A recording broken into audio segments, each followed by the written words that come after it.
Five, four, three, two, one. This is the Deducter bringing you set 3 of KT vs Woongjin Stars. We have stats is the green Protoss in the bottom right position and NeoG.Soulkey as the white Zerg in the top right position. It looks like this is going to be a very exciting matchup. Stats is arguably KT's second best player behind Flash. He's really done quite a bit in terms of Pro League. He's never made it very far in individual league, but in terms of Pro League, he's quite a good player for KT. Even playing Ace, I think, once or twice last season. I could be wrong about that, but correct me if I'm wrong. NeoG is one of these new Zergs who, he's not that new, but he's playing very well recently. And this should be quite an exciting matchup to see what exactly these two players will do. I honestly haven't seen too many of Soulkey's games. I just know that he is one of these, I want to say up-and-coming Zergs, but he's been around for a while, so he's one of these Zergs that I should know more about, because he is a pretty good player. It looks like he is going for a 12 pool. Oh no, that's an overpool. My mistake. Yeah, so NeoG.Soulkey is going for overpool, and Stats has brought his probe scouting in the right direction to see what exactly is going on. Soulkey's base, he'll probably use the probe. He's mining that mineral to sort of disrupt Soulkey's mining pattern. He's probably going to try to disrupt the expansion from being put down, but I guess he is not going to do that. He's trying to whittle down the HP of some of these drones for some reason. I mean, two probe hits plus 2 zealot hits kill a drone. But he doesn't exactly have zealots there, so I'm not quite sure what he's doing with that. Usually what Protoss do is they try to disrupt the Zerg from putting down the expansion, but Zerg almost always will put down an expansion, and usually just exactly like you see Soulkey doing here, putting down the expansion at the natural of another expo, and then he'll put down his third hatchery at his natural expansion. And then he'll get the spawn point for the other natural expansion, the second base he put down. Looks like Soulkey is bringing out quite a few Zerglings just to put some pressure on Stats' front. Stats needs to put down that gateway soon. Oh, he's putting down 2 cannons. And there's not going to be much that Soulkey can do. He's just going to park those Zerglings in front of the base. It looks like the cannon just finishes in the second, not a second too soon.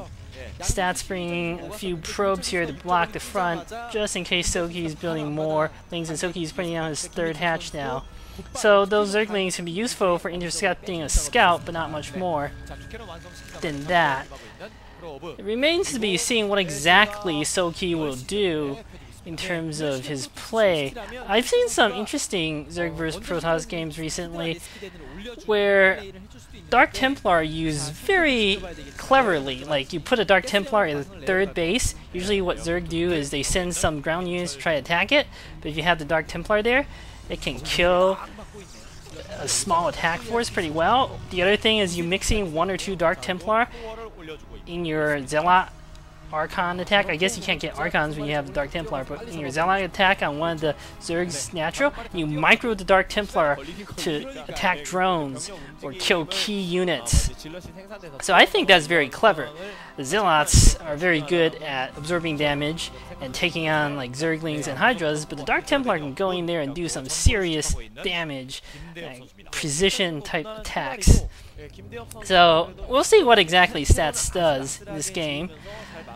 He's getting his cybernetics core now. Stargate is going to follow soon. A sign of whether he's going for this type of Templar type attack will be whether he put down the archive immediately after the Citadel or not.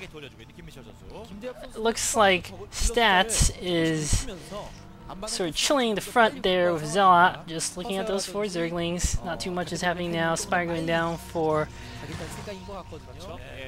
sorry about that. Spire going down for Soulkey.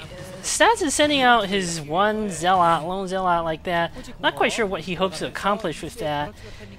He manages to retreat it back to his base, but yeah, you're not going to get through those Zerglings with one Zealot.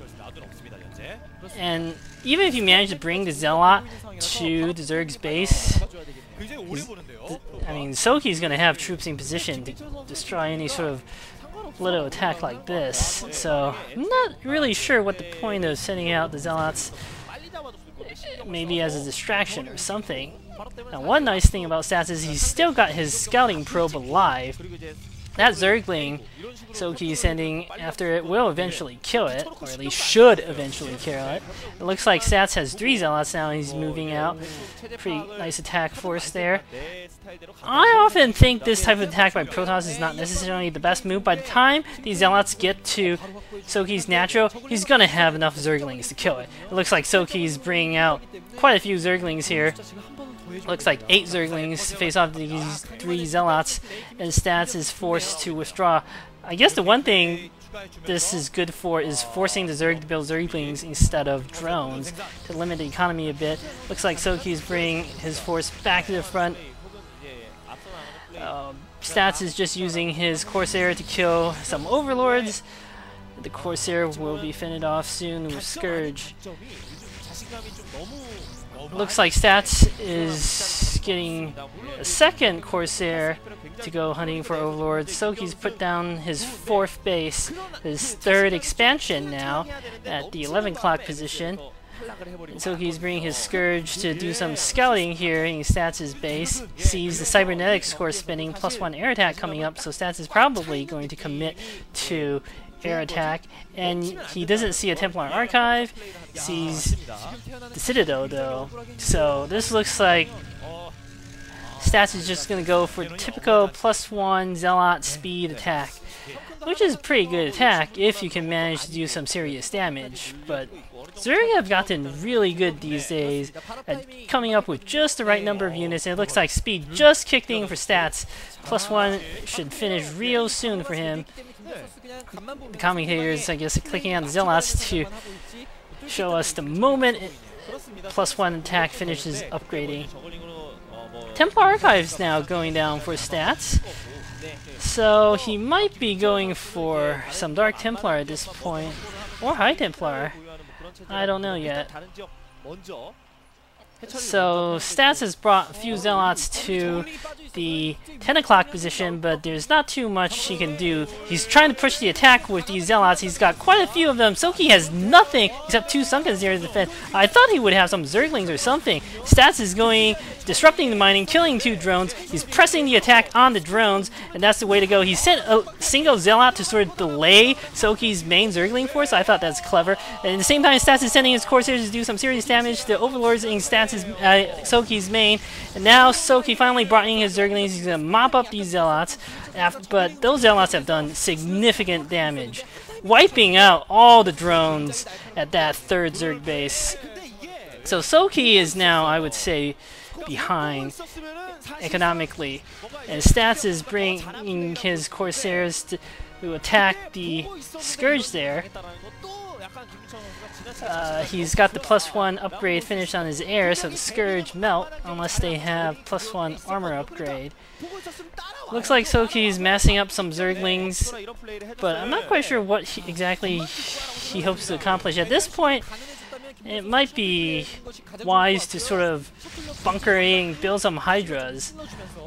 But he's pressing the attack, or he's sending some Zerglings down to the 6 o'clock position. There's an Archon there along with 2 Zealots, so that's going to ward off these Zerglings no problem.